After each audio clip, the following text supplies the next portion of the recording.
We've been talking about how now is the time for fall cleanup in the yard. So Frankie Flowers has shown us how to winterize our gardens and lawns. And today, Carson Arthur joins us to take care of our trees. Thank you for that. With more forest fires, drought, and invasive insects, our trees need some special care to keep them healthy for spring. Right, Carson? Absolutely. I mean, the urban tree canopy is going down all across the country, so anything you can do to look after your backyard trees is a good thing. All right, let's start with pruning. How do we know if we should do it in the fall or in the spring? Well, at this time of year, the leaves are changing color. And all across the country, we're seeing more green and still some bright colors. But the truth of the matter is, as long as there's still green in your leaves, the chlorophyll is still active. That means these leaves are still healthy. They need to be left alone. Leave the branches alone until spring. However, the dead wood needs to come out, and there's a real reason why. This is a dead branch, and you can see the bark is actually starting to peel off with moisture.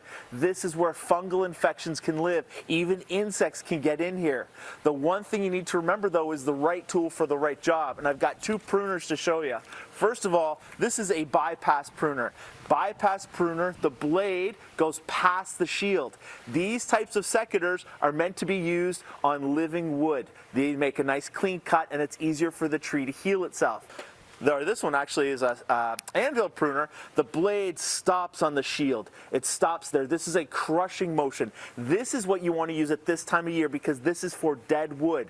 Go around your tree, take out all the dead branches. You don't need them. The tree is done with them. Dead is dead. Remove them to stop any infections. Very interesting. So the tool really counts there. So how do you know if you're cutting off too much? When I see you guys prune, it's like you leave like just one little twig behind and it looks scary. Yeah, it's really important for homeowners who are doing it themselves to only remove 1/3 of the tree per year. Do not take off more than that because you can really put the tree in a distressed situation. When a tree is distressed, that's when you start getting rot down into the trunk, into the heartwood of the tree. So don't remove more than 1/3. And what I like to do is when I'm pruning, I leave the branches down around the bottom of the tree. When I see that I've got about 1/3, I'm done for the year. That's it. Oh, that's a good way to measure it. Okay, now what do you do with the leaves under the tree? Ordinarily, leaves under the tree are great for compost. In fact, we now know the leaves from an average maple, even half this size, equal about $50 worth of free fertilizer. But, and there's a big but, we're starting to see more fungal infections happening in maple trees around our area. And I've got an example of one here. This is called black tar spot. Black tar spot is a fungus that lives in the ground on the bottom of the tree, but can also go into your compost pile. This actually is something that you need to deal with, and you don't want these leaves anywhere on your property. So you got to remove them. You also might want to consider spraying with a fungicide to try and reduce things like black tar spot, also powdery mildew, any other type of fungal infections. By reducing them, removing the leaves, you can ensure that your trees won't get reinfected next year. Okay, you got to be really careful about those. Now, what about gypsy moths? Or if you see that a gypsy moth has been through a tree, like what should you be doing? Yeah, all through the provinces in the east, Ontario, even moving into Manitoba area, we had gypsy moth infestations. Now, gypsy moth chewed all the leaves off a lot of trees, oaks and maples. They love them. And a lot of people were worried about their trees and started fertilizing.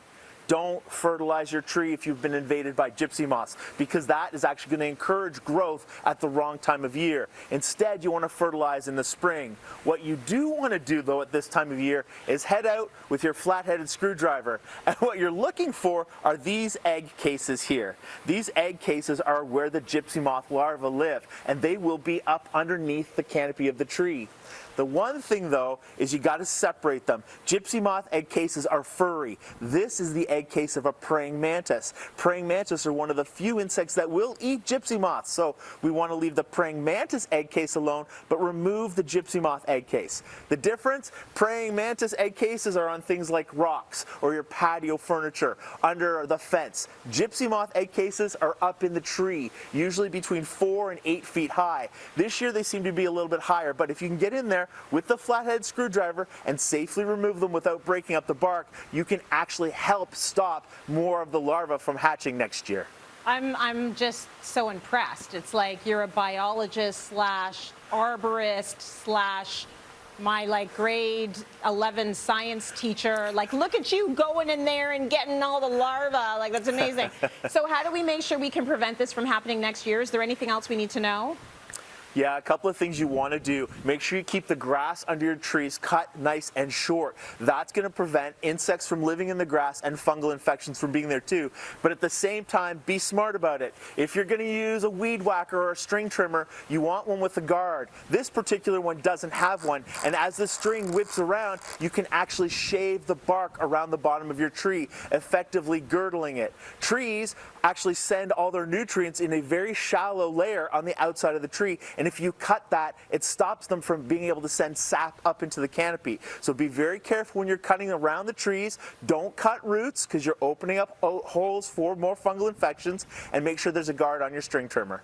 Any other tool tips we need to know about packing things up for the season?